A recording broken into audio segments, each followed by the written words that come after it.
मेरी मदर 6 मई 2024 से बीमार थी। उससे पहले 2022 में उनका ऑपरेशन हुआ था ब्रेन ट्यूमर का। उसके बाद 2024 में दोबारा ट्यूमर रिकरेंस किया। रिकरेंस करने के बाद उसके 10 दिन बाद चलना बंद, और एंड आते आते तो इतना इतना लूज हो गया कि बोलना भी बंद और खाना भी बंद हो गया।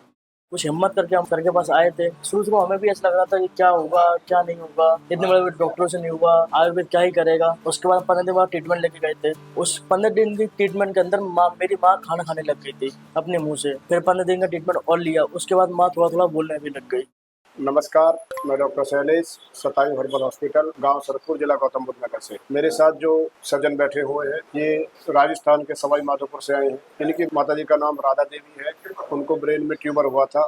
उसके बाद वो कई बड़े बड़े हॉस्पिटलों में दिखाया, लेकिन कहीं से कोई पूर्ण लाभ नहीं मिला। फिर हमारे यहाँ का इनको पता चला। यहाँ से इलाज इनका लगभग 1 वर्ष हुआ। 1 वर्ष होने के बाद मैंने बोला इनको कि एक कॉन्ट्रास्ट MRI कराइए। अब ये देखे तो सही, जो स्थिति उनकी पहले थी फिजिकल की, वो लेटी हुई थी, बातचीत करती नहीं थी, एक कॉमा जैसी स्थिति थी, उसमें धीरे धीरे जब इलाज हुआ 1 साल तो सुधार हो गया, बहुत सुधार हो गया। वो बात करने लगी, वो पहचानने लगी। उसके बाद मैंने ही MRI कराने के लिए बोला। MRI हुई तो उसमें उनको कुछ भी नहीं आया। MRI कहती है कि वो ठीक हो गए हैं, लेकिन इलाज फिर भी जारी रहा। उसके बाद इन्होंने मुझे पूछा कि डॉक्टर साहब अभी थोड़ा चलने फिरने में या कि चल नहीं पाती है, तो कुछ ऐसा बताइए कि जिससे उनके जो पैरों में स्टिफनेस है ये ठीक हो जाए। मैं बोला कि इनको फिजियोथेरेपिस्ट को दिखाइए आप, तो थोड़ा वो मूवमेंट कराएंगे तो उनको लाभ मिलेगा। तो इन्होंने फिजियोथेरेपिस्ट को दिखाया। एक दिन थेरेपी के दौरान पता नहीं ऐसा क्या हुआ कि जो अचानक से कोई मूवमेंट करी को जो पेल्विक यानी कि कूल्हे की जो हड्डी है वो फ्रैक्चर हो गई। उसके बाद फिर ये लेके गए जयपुर में, लेकिन उससे पहले MRI हुई फिर ब्रेन की, यानी कि जो पहली MRI है उसके लगभग 6-8 महीने बाद वो भी एकदम 100% ठीक है कि उनको ट्यूमर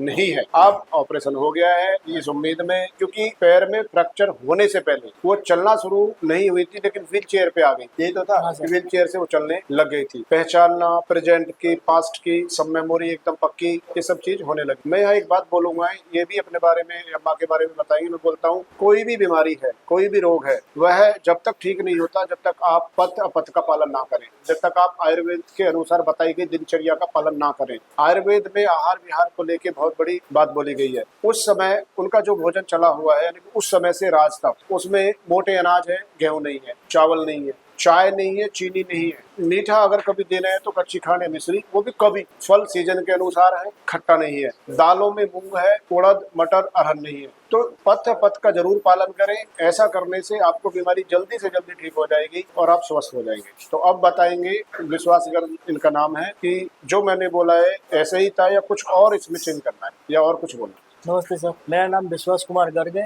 मैं सवाई माधोपुर डिस्ट्रिक्ट का निवासी हूँ। मेरी मदर 6 मई 2024 से बीमार थी। उससे पहले 2022 में उनका ऑपरेशन हुआ था ब्रेन ट्यूमर का। हमने जयपुर में ऑपरेशन कराया था बहुत बड़े हॉस्पिटलों में। उसके बाद 2024 में दोबारा ट्यूमर रिकरेंस किया। रिकरेंस करने के बाद हम दोबारा लेके गए थे। कहते हैं ना कि घायल से बहुत खतरनाक होता है, ऐसे वो ट्यूमर आया था, बहुत स्पीड से आया था कि पहले तो मम्मी बातचीत कर रही है, चल रही है, उसके 10 दिन बाद चलना बंद। डॉक्टर पास लेके जा रहे हैं उनको, पहले जा रही है व्हील चेयर पे, फिर जा रही है स्ट्रेचर पर, फिर जा रही है एम्बुलेंस में, और एंड आते आते तो इतना इतना लूज हो गया कि बोलना भी बंद और खाना भी बंद हो गया। उसके बाद हम और बड़े हॉस्पिटल में गए, बड़े न्यूरो सर्जन के पास गया मैं। उन सर से बात की, सर ने बोला कि कुछ नहीं हो सकता इनके, आप एक काम करो कीमोथेरेपी कराओ। फिर इंडिया के सबसे बड़े कीमोथेरेपिस्ट के पास गया मैं। सर ने बोला कि 2-3 महीने है इनके पास कीमोथेरेपी से, अगर कीमोथेरेपी कराते हो तुम्हारे पास 2-3 महीने, और नहीं तो इनके पास 10-15 दिन है। फिर मेरी मौसी जी ने सर की वीडियो देखी थी यूट्यूब से, तो कुछ हिम्मत करके हम सर के पास आए थे। शुरू शुरू हमें भी ऐसा लग रहा था कि क्या होगा क्या नहीं होगा, इतने बड़े बड़े डॉक्टरों से नहीं हुआ, आयुर्वेद क्या ही करेगा। उसके बाद 15 दिन बाद ट्रीटमेंट लेके गए थे।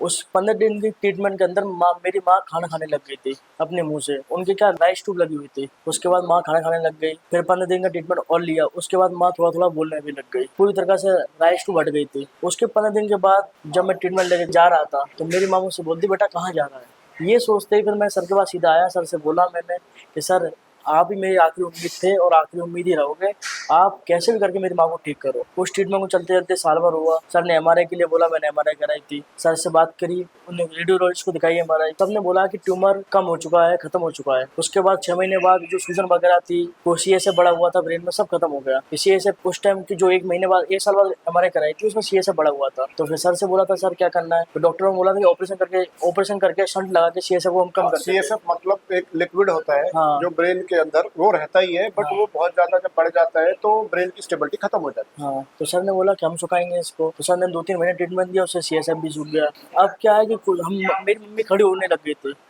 जिद्दी करके खड़े होने लग गई थी, थेरेपी चल रही थी। कहते हैं ना, अनजाना से शौक ऐसा लगा कि वो फीमर टूट गई थी। फीमर टूटी थी इंटरटोकंट्रिक लाइन से, जहाँ सबसे मजबूत हड्डी होती है। और उसका ऑपरेशन कराया। ऑपरेशन कराने के बाद आज 2 महीने हुए, शायद अब खड़ा करने की उम्मीद है वापस से। अब मेरी माँ स्वस्थ है,